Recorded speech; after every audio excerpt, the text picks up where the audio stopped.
Good evening, and thanks for joining us. The top stories today. An update on the president's payroll tax cut. If you take advantage of it, your employer will likely withhold that amount from you next year. Some smaller landlords across the U.S. are feeling the pressure from eviction moratoriums. They say some renters are abusing the program. The UK Treasury plans to tax the rich to plug its deficit. We speak to finance experts to get their view. And the Chinese regime introduces new rules for tech exports. Could give Beijing a say in the TikTok sale. The Treasury Department says if you take advantage of the president's payroll tax holiday, your employer will need to pay it back to the IRS next year. Means your employer may withhold twice the amount for 4 months next year. The president says if he's re-elected, he wants to forgive the payments, but that's not included in the latest guidance. Ask Vance Ginn about it. He's the chief economist at the Texas Public Policy Foundation. It's a nonpartisan research institute. Asked Vance how exactly it will benefit workers and the economy. Well, from what the Labor Department recently released, along with the Treasury Department, is to show that the employer would not withhold those for from September 1st to the end of the year. And then the first 4 months of 2021, they will withhold double those payroll tax withholdings. So of the 6.2% that would normally go to Social Security from our paychecks, right, they would then double that amount. So there would be a decrease in the amount that you would take home as an individual. But it's something that needs to be looked at. The other side of this, like I mentioned, was that Congress could come in and cut those taxes and make it such that we don't have to pay those back. And so I think that should be something that's on the table to find ways to put more money into people's pockets so they can afford to continue to pay their bills during a time when there are many state and local governments that have still been in lockdown months later. And we have a double-digit unemployment rate for the country. These are some major struggles for American families that we've got to overcome. And I think this is at least one opportunity to try to find a way to do so. And of course, the president talking about if he were elected again, he might give some forgiveness on this particular tax holiday.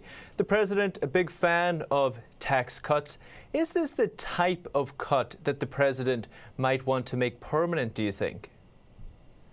Well, you know, there could be some difficulties making a tax cut like that permanent when you have the 6.2% of that. That's a Social Security tax that funds the Social Security Trust Fund. So there would need to be another revenue source to go in there, or some other reforms to how to pay for those benefits for the Social Security Trust Fund. What I would also note here is that some are saying, well, this is going to affect the benefits received by those that receive Social Security, and that's not the case. Those dollars will continue to go out, and what will happen is those dollars will be funded out of the general fund from the federal government, which means that it could be as much as $150 billion added to the budget deficit, which isn't a good thing, but we're at an unprecedented time, and so we need to look at ways to also cut wasteful and unnecessary spending at the federal level. So there could be other ways to have a bigger bang for your buck, right, sort of approach to bring about more job creation, more investment in the economy, such as cutting the capital gains tax rate or business expensing, making some of that permanent and expanding it to other parts of the tax base. That would allow for more savings, more investment, and more economic growth overall. But at this time, you know, as I said earlier, Congress just doesn't seem to want to do anything that would be along those lines to creating a more pro-growth economic environment, to creating more jobs and economic activity. Listening to the president, it sounds like he'd like to give them all a haircut. Vance, I really appreciate it. Thanks so much for your time. Thank you so much. And staying on federal aid, the government's eviction moratorium is hurting some mom and pop landlords. Reports say a small number of tenants are abusing moratoriums. They're choosing to withhold payment of their rent without claiming coronavirus-related hardship. We spoke with Michael Glissar. He's the president of the Neighborhood Building Owners Alliance in Chicago. Many people are taking advantage of the situation and ignoring any obligation to pay, even if they could. If he can live there rent-free without any punishment, why would he move out? Why not stick it to the landlord? And that's just not the way our system should be working. even during a pandemic. He's working. He told me he has a job, yet he is simply not paying rent. He owes $14,000. The owner has a 3-flat. She's freaking out and she has no recourse. These situations are out there causing tremendous stress and burden to the small property owners who've invested in the neighborhood. Perhaps they're relying on that money. Maybe they're older folks and they rely on that money for their living expenses. This might be their retirement account. These aren't wealthy conglomerates or REITs. These are people who live in the neighborhood. They're neighbors. They're people that, do business locally, that hire locally. But all that being said, we don't diminish the awful impact that eviction has on people. And it's not a remedy we like, but it's a necessary remedy that exists.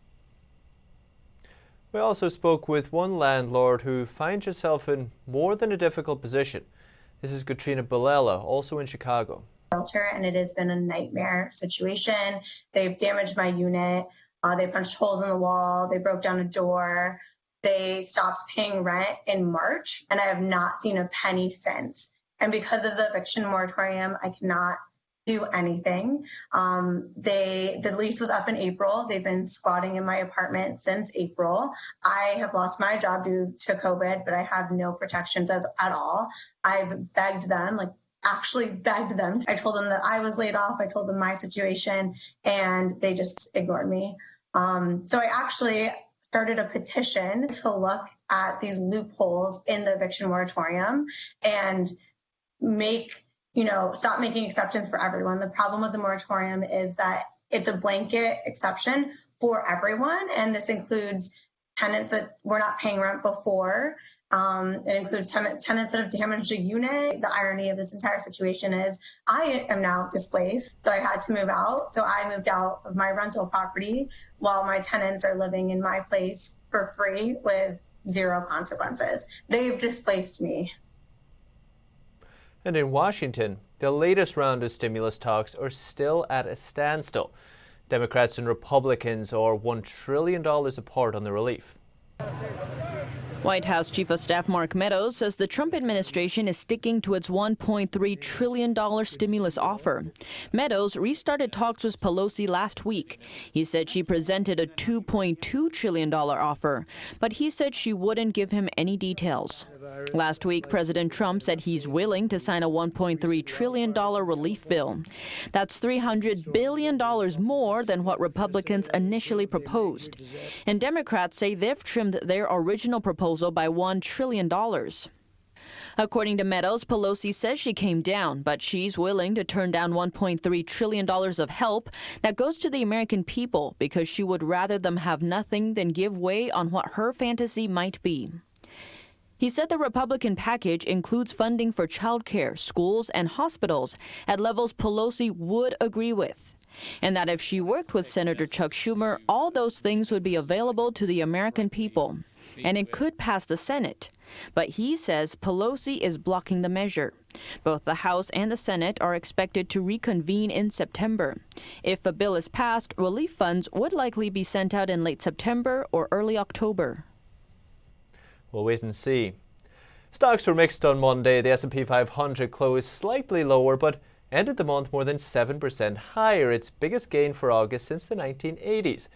The Dow Jones also marked its best August performance since the 1980s, despite losing 200 points today. The Nasdaq traded more than 20% above its pre-crisis high, would you believe?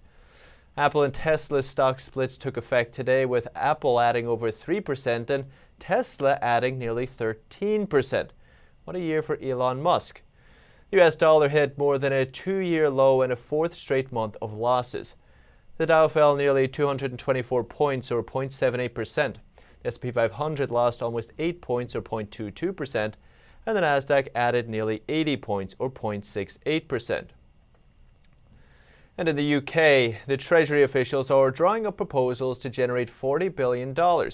They plan to target the wealthy, pensions, businesses, and foreign aid to cover the economic impact of the pandemic. UK Treasury officials are considering raising taxes on the wealthy, pensions and businesses to generate $40 billion to combat the economic fallout from the pandemic. Tax expert and CEO of Blick Rothenberg, Nimesh Shah, says it's still a hugely uncertain time. So for me, this isn't the time for substantive changes, especially around business taxes.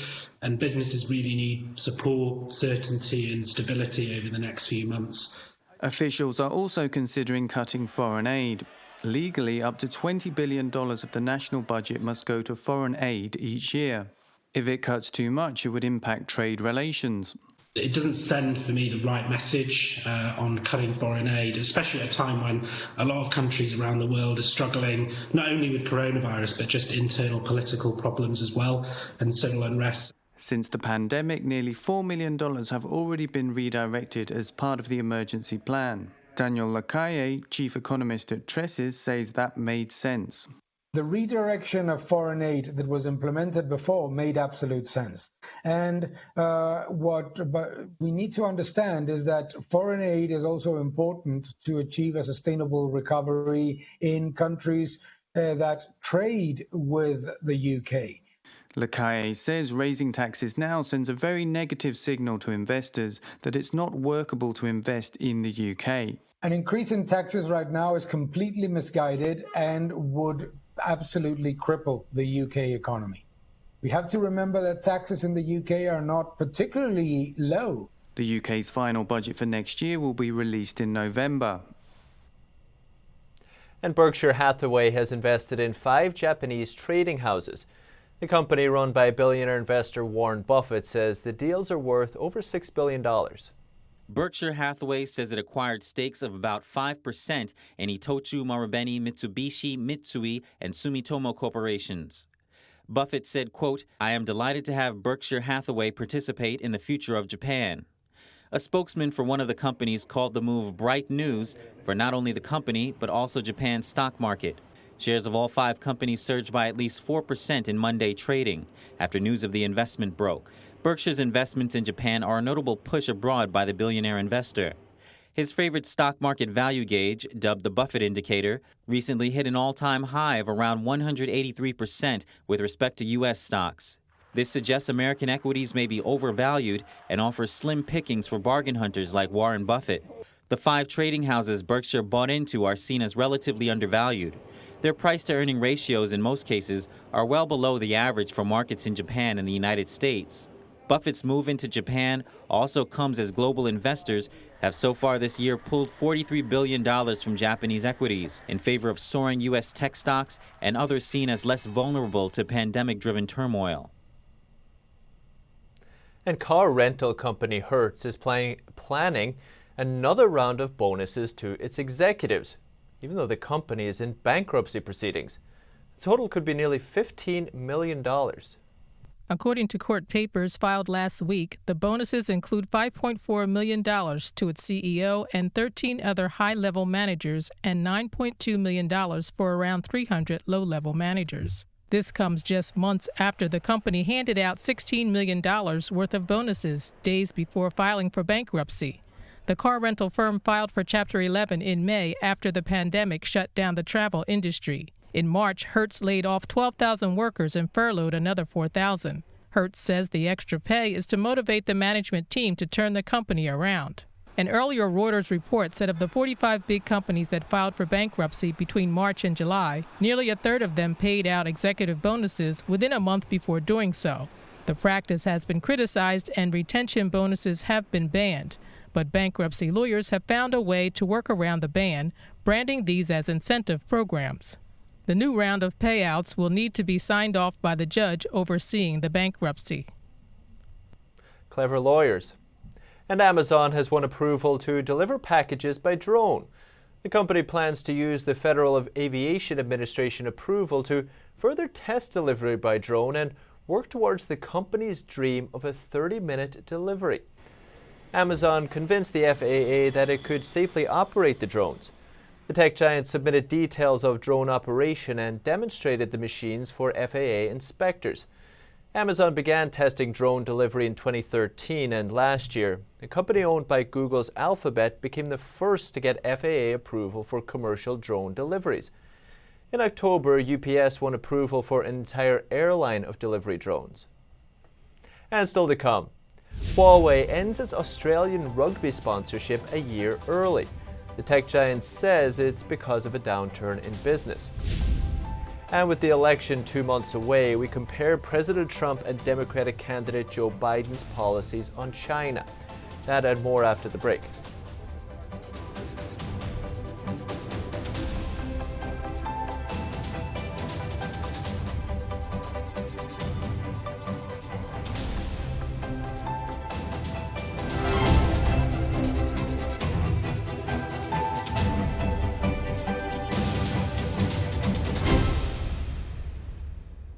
What does it mean to devote your life to the truth? Does it mean investigating communist subversion here in America?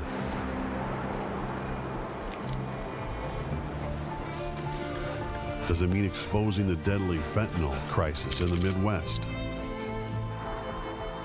Or spending late nights and covering deep government corruption? Does it mean persevering over 20 years? Even after 4 masked men set one of our printing presses on fire last year. Because at a time when America's traditional values are under attack,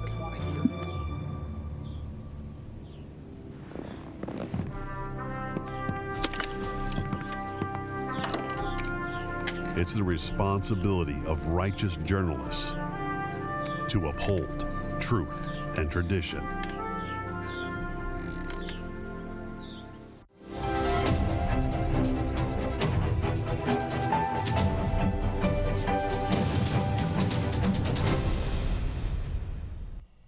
New restrictions from China could delay the TikTok sale. Shares of TikTok's potential buyers, Microsoft, Oracle, and Walmart all fell today on the news. Trump advisor Peter Navarro told Fox News it's ironic that China is restricting tech transfers since the regime steals intellectual property. New rules in China over certain technology exports may mean selling TikTok in the U.S. could need approval from Beijing. This, according to commentary in state media with a Chinese trade expert after the rules were released last Friday. Trump advisor Peter Navarro says China's restriction of this type of tech export is ironic, considering much of China's AI technology came from Google and Microsoft. So we have, again, a typical situation where China, the forced technology transfer, grabs it from us, and now they're restricting it. So there is some irony there. Business professor Frank Xie says China is probably trying to delay the sale until after the November election. China is trying to postpone this purchase or to delay this negotiation as much as they can. He says Chinese officials want to make some profits from the sale. At least Chinese elite, high-level officials, they want to take a cut from the sales as well. Friday's rule change on tech exports was the first time the Chinese regime revised those controls in over a decade. They restrict the export of artificial intelligence technology. It seems to include the algorithm TikTok uses to recommend the next video to watch. It means TikTok's Chinese owner ByteDance would have to obtain a license to export any restricted technologies to a foreign company. President Trump has ordered TikTok's parent company ByteDance to sell off its U.S. operations. The White House says it's a matter of national security. While both Joe Biden and President Trump differ on a number of policies, there is some overlap in their approaches to China. But if we take a look at what the two have done and said in the past, the contrast is evident. The Biden and Trump campaigns are saying they want to bring back American manufacturing from China. According to the president's campaign, Trump wants to bring back 1 million manufacturing jobs. His plan includes encouraging American businesses in China to come back to the U.S. with tax credits and denying benefits to companies that outsource. China was a recurring theme in Trump's RNC nomination speech. Washington insiders asked me not to stand up to China. They pleaded with me to let China continue stealing our jobs, ripping us off, and robbing our country blind. But I kept my word to the American people. We took the toughest, boldest, strongest, and hardest hitting action against China.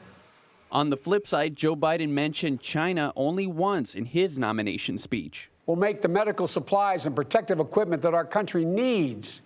And we'll make them here in America, so we will never again be at the mercy of China or other foreign countries in order to protect our own people. Biden did say he wants to produce more jobs in that speech, but didn't mention bringing jobs back from China. According to his campaign, Biden plans to crack down on China's state-sponsored espionage and to also get rid of policies that encourage outsourcing. But unlike the president, Biden has downplayed China's economic threat to the economy. As a senator, he also supported China's entry into the World Trade Organization, which allows China, the second largest economy in the world, to consider itself a developing nation. This means China gets a number of economic benefits while it continues to steal intellectual property internationally and subsidize Chinese businesses. And based on China's statements and influence campaigns, the Director of National Intelligence concluded that China prefers that Trump lose the election. And Chinese tech giant Huawei is terminating its sponsorship of an Australian sports team. It's after Australia's 5G ban squashed Huawei's business. Chinese telecom giant Huawei says it will end its sponsorship contract with an Australian rugby team a year early due to a downturn in business. Because of the business environment here in Australia, I've had to unfortunately say to the Canberra Raiders that we will have to cease being the major sponsor at the end of this year.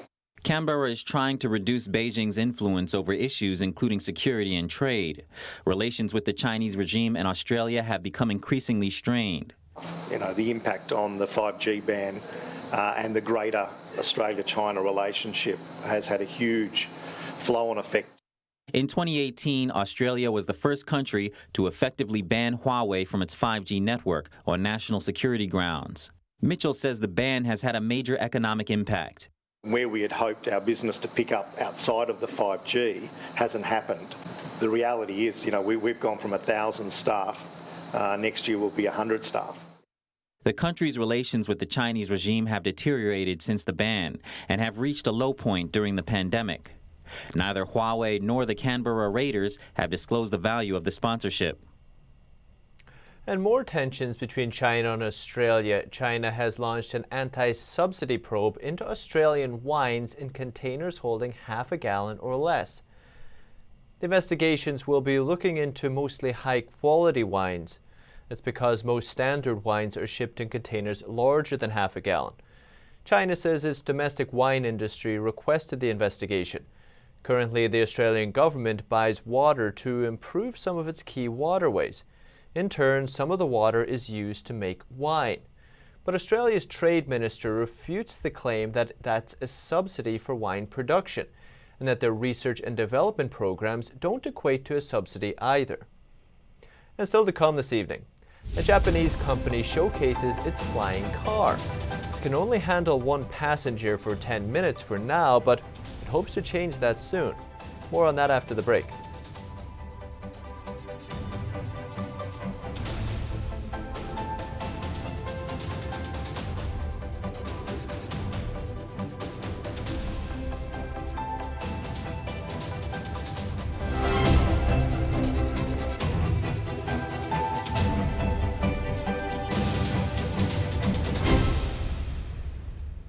Some people say dress your age.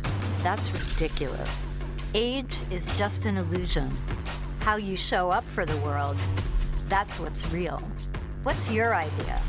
I put it out there with the GoDaddy website.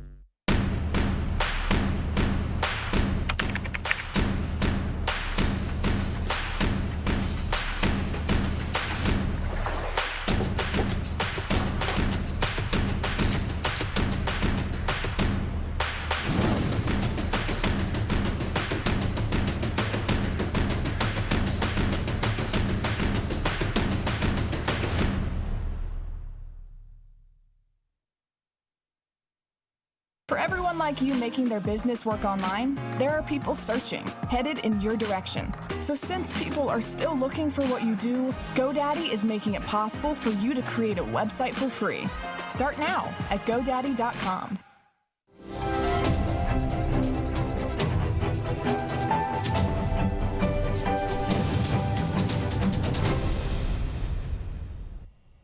United Airlines is eliminating some of its change fees permanently. The new policy will apply to both domestic ticket holders in both premium and economy cabins. Starting in January, they'll be able to fly same-day standby or change flights for free. United is extending its waiver for tickets issued before then. It allows travelers to change flights as many times as they want with no penalty. And people have been dreaming of flying cars for decades. Now a Japanese company has reached a big milestone, but there's still room for improvement. Japanese company SkyDrive presented their flying car in a public test flight. It's the first presentation of a flying car in Japan. The test flight took place at the Toyota test field, one of the largest in Japan at 2.5 acres. The flying car got several feet off the ground and moved around in a netted area for 4 minutes. Its handling demonstrated high precision. It made tight curves and landed in a small spot. The president of the company admitted that the safety of their first flying car was low, but they made safety improvements in many ways. Now the car keeps flying even if a propeller or a motor stops working. And in case it does crash, it's designed to absorb shock, which would otherwise impact the pilot. Right now, SkyDrive's vehicle is only able to fly for 10 minutes at a time. The company's next hurdle is a 30-minute flight time. A professor from Pittsburgh who specializes in the field suggested that flying cars have to be almost perfect for people to buy them. According to him, if they are too expensive or malfunction and fall from the sky, no one is going to buy them. I'm not sure where I would park it. And that's the latest business updates for now. Thanks for tuning in. We'll see you tomorrow.